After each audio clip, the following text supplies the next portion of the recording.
How's it going, fam? It's Jamila Anahata from the soulfulveganista.com, and today I'm here to talk to you about why it's so important to get in touch with your ancestors, especially if you're of African descent. So today has been a really sad day. It's been raining outside, storming, and it's probably because Toni Morrison is now an ancestor today. She just transitioned. She was 88 years old. She was a great author for 40 plus years, inspiring many black women and other, genders of the community to do what they gotta do, express their art, express their talent, and to get onto writing. As a writer myself, she was definitely an inspiration, so it was definitely very, very sad to see her go. And because of her, now we know that we can. So I'm gonna say that again. Because Toni did that in her time, in her day, at 40 years old, she wrote her first book at 40 years old. Now we know, not even just as black women, but as black people, that we can. And that doesn't even just limit us to, as black people, but she paved the way for many other black women writers, black writers, to do what they gotta do regardless of their age, regardless of their background, regardless of what they've been through. And for that, she's truly an inspiration. And what ancestors and paying attention to them and having a relationship with them, what makes that so important is that they came before us, so they are more wise than us. They can let us know through intuitive messages or through certain signs that we see, like if we see feathers, if we see pennies, if we see certain things in the sky, like certain angel numbers. Those things are great indicators to know that they're not only just with us, but they are trying to tell us that almost like we can do better. I feel like getting in touch with our ancestors, building an altar, not being scared to develop communication, probably through free writing or through like dream interpretation. There are so many different ways that if you Google it, you'll totally find out. But it's very important to get in touch with your ancestors because they have this knowledge and wisdom that we are not going to have at this day and age. We are in the digital age, and not that there's anything wrong with that. But in the society, we're so far from our nature, we don't understand who we are sometimes. We don't understand where we come from. History is not correct. Anyone can tell you anything. If you Google it, sometimes it's not true. And our ancestors can give us that intuitive message that what we're doing is correct or what we're doing is aligned with our spirit.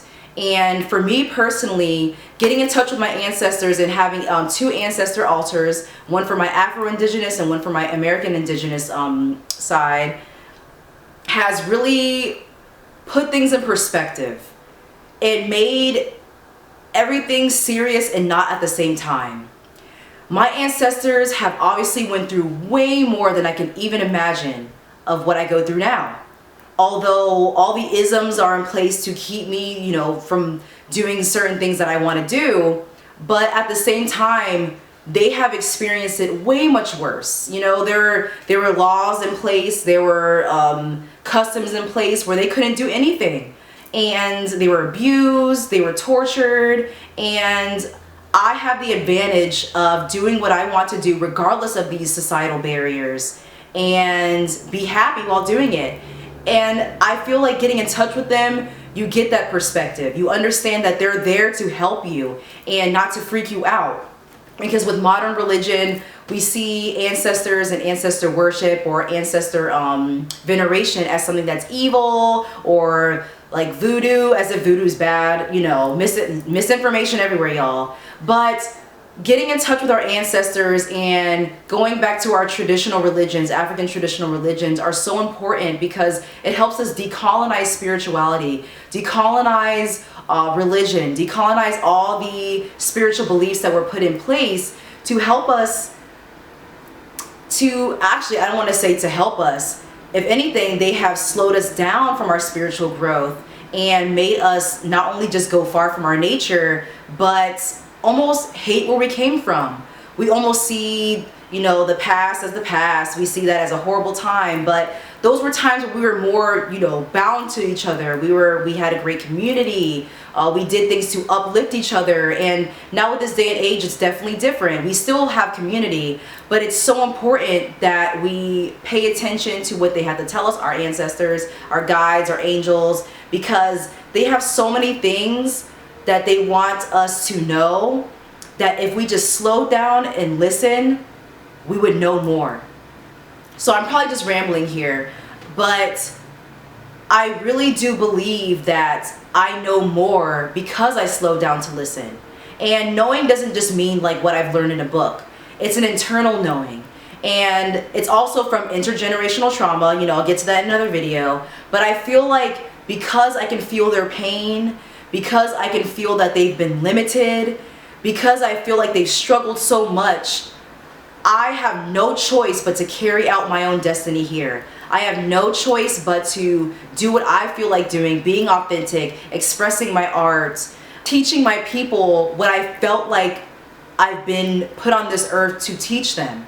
I feel like although things can hold me back, it's more of a mental thing because there is no law in place that is going to tell me not to do what I want to do. So of course I'm not going to hurt anybody, but I am going to do what I feel regardless of what others think, what laws are in place, because I'm not hurting anybody, so no law can tell me anything. That I am not able to do these things.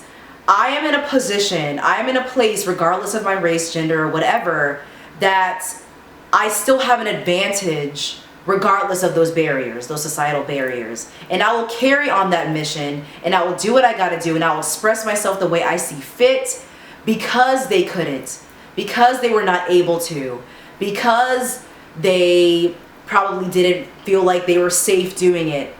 And because I had that advantage, I feel like I'm doing their work.